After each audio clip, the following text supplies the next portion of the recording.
So Season 2 is out in MLB The Show 23 Diamond Dynasty, and probably the most important thing in the new season is the new Team Affinity. We got incognito cards, we got captain cards, we got future stars cards, tons of packs, stubs, rewards, XP. Team Affinity is the best way to build your team and your account, but not all the cards are that good. So what I'm going to do today is I'm going to be putting all 30 of the incognito series players on a tier list, and I'm going to rank them. So let's get into it. So the way I'm going to do this is I'm going to go tier by tier and go through all the cards. So starting with F tier, we actually have nobody. I don't think there's a single card in this program that is just so atrocious that is deserving to be in F tier. So I don't have anyone in F tier. For the D tier, since we have nobody in the F tier, these are the worst cards in Team Affinity Season 2, in my opinion. We have Paul Molitor, Whit Merrifield, Steven Kwan, Lucas Giolito, and John Birdie. Starting off the D tier, we have Paul Molitor. Now, Paul Molitor, look, this guy has a ton of contact and he has 125 clutch, but he doesn't really do anything amazing besides the contact. And in MLB The Show, you really need power, and he just doesn't have it. You can get away with it with some cards, but this one you probably can't because he also doesn't have good defense. A lot of guys who are high contact that people use are guys who are at least in like the 80s in power, and they have to have really good defense and speed. He has the speed, but he doesn't have the defense. Whit Merrifield is basically Paul Molitor, but better. He has around the same contact. He has worse clutch. I think he has worse power. He has better defense and better speed and better defensive flexibility. But Whit Merrifield is not better than the cards that I have in the C tier, and he's certainly not the best option in Team Affinity. Steven Kwan is pretty much in the same boat. High contact, not high enough power. Has good defense, unlike Paul Molitor. Has good speed, but he's an outfielder, and there's so many better outfielders in this program that have power, and they have the same fielding and speed and contact that this card has. The first pitcher in the D tier is Lucas Giolito. Now, it's nothing against the guy, but he doesn't have a good pitch mix with only four-seam changeup, slider, curve. He has 71 velocity. He has good hits per nine and pitching clutch, but the control is not there as well, and the break isn't there. So this card is the worst pitcher in Team Affinity Season 2. The last card in the D tier, in my opinion, is John Birdie. John Birdie, look, he's kind of exactly like Whit Merrifield and Paul Molitor, but he has worse power, he has worse contact, and he has 88 clutch. So, yeah, he has more defense than Paul Molitor, but Whit Merrifield hasn't beaten literally everything. And I guess maybe the speed, stealing, and aggressiveness being at 99 for all of them is the only thing better for John Birdie than Whit Merrifield. But you're comparing two cards that are not that good. Moving up to the C tier, so these guys are still not amazing, but they're better than the guys below them. We have Roberto Clemente, Tyler Glasnow, Jose Berrios, Spencer Strider, Al Kaline, Tony Gwynn, Tim Raines, and Nick Ahmed. Starting the C tier, we have Roberto Clemente. Now look, Roberto Clemente is one of the greatest players of all time. He's a legend, but this card isn't really as good as some others. He's better than the D tier cards because his power is higher. And he has amazing defense, 94, 99, 98, 94. He's really high contact, 125 clutch, but the power versus righties is only 78, and the power versus lefties is only 93, and his speed is only 62 for an outfielder. There are better options than this card. This card isn't bad, but there are cards that have higher power and basically the same stats all around than this card. Tyler Glasnow is the first pitcher in the C tier, and the reason why he's above Lucas Giolito is because he has maxed out clutch, and he has better velocity, and he's better control and break. The control is still could be better, and the break is pretty good, but he hasn't beat on those, but he still has the same pitch mix, which isn't really that good. Four-seam curveball, changeup, slider. So there are definitely better options in the game than this card. Now Jose Berrios is kind of different to Tyler Glasnow. He has worse per nines, but he has better velocity and better control, and he also has a better pitch mix. But he doesn't have that fifth pitch like a cutter or literally anything that takes him over the top here. And 88 hits per nine is just not good enough right now. Spencer Strider is another pitcher in the C tier. It sucks because this guy is such an electric pitcher in real life, but his cards are never good because his pitch mix sucks. Four-seam slider, changeup, two-seam. He has outlier on the four-seam, but he just doesn't have the pitches to get it done, and he also doesn't have good control. Moving on to Al Kaline. Al Kaline is another guy in the C tier, and I have him in the C tier because his contact is really high, and his clutch is really high, and his defense is really high. The power is in the 70s, which is higher than Steven Kwan. It's higher than Whit Merrifield. It's higher than John Birdie. That's pretty much the only reason why I have him ahead. I would definitely pick Clemente over this card, but Alkaline is borderline D tier, but I have him in C tier. We have another contact hitter in Tony Gwynn in the C tier. He is better than all the other contact hitters that I've mentioned. 125, 125, 125 for contact and clutch, has 119 vision, is a good defender. The speed is a little lower and the power is really low. But obviously the max contact and clutch has him over those other guys, but is still not an amazing card and is in C tier. Tim Raines, a brand new legend to MLB The Show 23, is the incognito card for the Nationals, and yet again, another contact hitter. When he gets his 99, I hope they juice up his power, but I have this card in C tier. He's pretty much the same explanation as Tony Gwynn and Roberto Clemente. The power isn't good enough, but he has the speed, defense, and contact. The last card in the C tier is Nick Ahmed. Now, Nick Ahmed has much better power than the rest of these guys, but he doesn't have good stats versus righties. He has really good defense at 98 fielding, but the reason why he's in the C tier is because they release so many better infielders in Team Affinity and in the game in general, where he doesn't really match up as well as those other guys. So Nick Ahmed, he's probably the best. He's probably the closest to B tier out of all these guys, but I have him at C tier. Moving up to the B tier, so these guys are pretty good players and they could be on your team and could do well, but there are better options. Are Ernie Banks, Eddie Murray, we have Kevin Youkilis, Kyle Seager, Nestor Cortez Jr., CJ Cron, and Roy Halladay. The first player in the B tier is Ernie Banks. Now Ernie Banks, if you look at this card, he doesn't do anything wrong, but he doesn't do anything elite. And that's literally the definition of the B tier. This card will be good, he won't be great. He's 95, 95, 96, 97 for hitting with 99 clutch. He only has one stat above 100, which is vision, which doesn't really matter as much. The defense is all in the diamonds. He doesn't have good speed. He can play 3 positions, but it's all in the 90s. None of it's in the 100s, so he'll be a good card for you, but there are better options. He's not going to be a really good card for you. Eddie Murray also in the B tier. Now Eddie Murray is a lot better than some other options in this tier, but the reason why I have him is I don't really like his swing, and his defense is a little worse than some other guys. But Eddie Murray, switch hitter, 125 contact versus lefties. Everything else is kind of in the 90s. Clutch is 107. Defense kind of holds him back from the A tier in my opinion.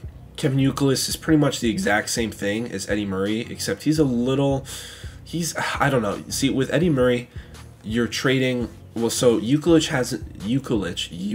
hasn't beat on clutch, but Eddie Murray has better power versus righties, but Youkilis has better fielding and he has better defensive flexibility. So this card is actually better than Eddie Murray, but I mean the power versus righties, 84, that's not really A tier in my opinion. Still a good card, but not really A tier, so I have him in the B tier. Kyle Seager is another B tier card. He's a third baseman who can play second and short, so he has pretty interesting defensive flexibility. He also has diamond defense. 109 contact right, 96, 98 for the power. 110 for the clutch helps him a lot for the contact versus lefties. But he's just not, it's kind of the same thing with Ernie Banks. There's nothing he does that's elite, and that's what you need in a card for the S or the A tier. Nestor Cortez is the first pitcher in the B tier, and the reason why I have him in the B tier over the other guys is pretty much because of one reason. It's the pitch mix. He has Glasnow beat, he has, I'm looking at my list, he has, Glasnow, Berrios, Strider, all those guys. He has them beat just because he has a better pitch mix. Four-seam cutter, slider, circle change. He doesn't throw that hard. He has really good control and good break. He doesn't really throw that hard. If he threw harder, he would be near the A tier. Another B tier card is CJ Stroud. Another B tier card is CJ Cron, first baseman. I was looking for higher power in this card, but overall, really good hitter. I think he's better than Eddie Murray. He has gold fielding. So this card is better than Eddie Murray. You could debate him and Youkilis just because of the defense. But CJ Cron, I don't know why I keep saying Strone. CJ Cron, I mean, if his hitting stats were a little better in the 110s, I would put him in A tier. The last card in the B tier is Roy Halladay. And Roy Halladay, if you look at this card, he literally has everything. There's one thing that absolutely nerfs this card is the hits per 9. 85 hits per 9. Just super disappointing. And the pitching clutch only being at 92. This card literally has everything except that, but it ruins it because the PCIs are going to be way too big. Cutter, sinker, curveball, splitter, four seam. Great pitch mix. Great elite control. Elite break. The velo at 90 and his pitches in general are good enough, but the hits per 9 in the clutch ruin this card, so he's only at B tier. For the A tier, these guys are really good cards. We have Adam Dunn, Chili Davis, Jacob deGrom, Jimmy Fox, Max Muncy, Matt Cain, and Sonny Gray. Starting off the A tier, we have Adam Dunn from the Cincinnati Reds, left fielder who plays first and right.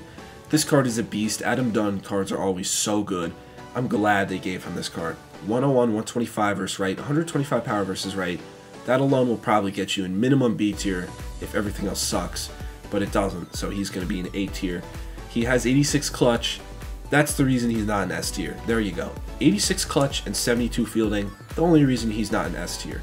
Chili Davis, another really good hitter in the A tier. Switch hitter, designated hitter, 102, 110, 97, 103 for his hitting stats. 93 clutch, hurts him, but isn't horrible. The reason why he's in A tier is because he can't play defense. He's a designated hitter. If you have a spot there, then go get him and put him there. But he can't play anywhere in the field, so he's A tier. Now, Jacob deGrom is amazing, but the reason why he's not in the S tier is the hits per 9 is at 96. Now look, deGrom is still going to be a really good pitcher, but for him to be S tier, he has to have higher hits per 9, which he doesn't. The 121 pitching clutch helps him a lot. The 99 velo, outlier on the four seam helps him a lot, but he's not an S tier card. He isn't. He's probably the best card you're going to see in my A tier, but he's a really good pitcher, but he's not going to be dominating everyone like he was in MLB The Show 21. When I saw that the Athletics card was Jimmy Fox, I got so excited because those of you who have been watching me for a while, Jimmy Fox is one of my favorite cards every year to put at catcher. And this card is really good, but there's a better option for a catcher in this program, which you'll see in the S tier. But anyway, 109, 90, 104, 112 for hitting, 104 clutch helps the contact versus left. I mean, he's a really good hitter. The defense isn't that good too, so that holds him back from S tier, but if you pick him, you're going to get a really good hitter. Max Muncy is another A tier hitter, another guy with 125 power versus righties, just like Adam Dunn. Has 114 power versus lefties, 125 discipline. The reason why he's not in S tier is because the defense is in silver and the contact is really low. That contact really hurts him. He's still a really good hitter, and the clutch helps him out with the contact, but he doesn't have high enough contact to be a god tier card. Another pitcher that we got was Matt Cain. Matt Cain, this card is really good. He's pretty much the exact same thing as deGrom, except he is a sinker instead of two-seam, and he doesn't throw as hard. He doesn't have outlier. But again, like the hits per 9 holds him back from S tier, has the clutch to help him at 120, but he has really good control and break.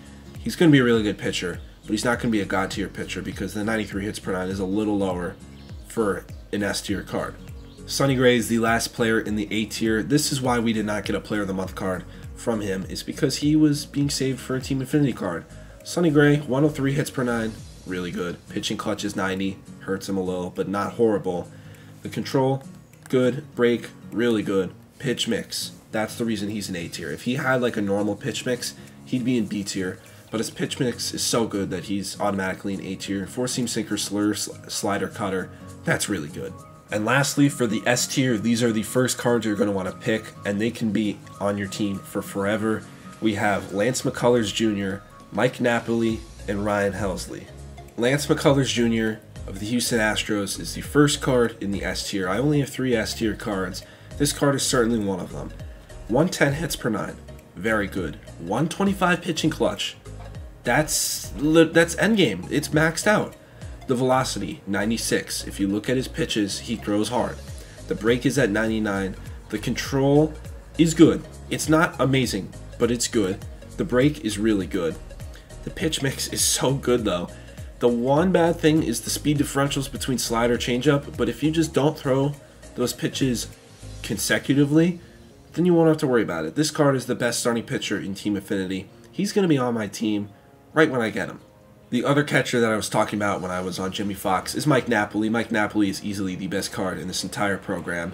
Best catcher in the game right now, in my opinion. 110 contact versus right, 107 contact versus left, 114, 110 power, 125 clutch as well, so he's going to have a maxed out PCI when there's a runner in scoring position. The defense isn't amazing, but it's catcher. You don't really need insane defense out of a catcher. This bat is just so good. The last of the 3 cards in S tier is Ryan Helsley. This is a really good reliever. 125 hits per 9, 115 pitching clutch, 114 Ks per 9. He has outlier on the 4-seam. He has a good enough pitch mix for a reliever. It's different because he's a reliever, he can have this pitch mix, because he's only in for an inning or two. 99 break as well. Control and break are both really good. This card is an S tier reliever. So yeah, that's going to be it for this video. I hope you guys enjoyed. Shout out to Showzone for this tier list feature. It's so nice because on the actual tier list website, you have to upload so many images, so it saved me a ton of time because all you got to do is just search for cards and it has it. So yeah, shout out to Showzone. But yeah, if you guys are new here, follow me on all my social medias, Twitter, Instagram, TikTok, but most importantly, make sure to subscribe here. So yeah, I'll see you guys in the next one. Peace.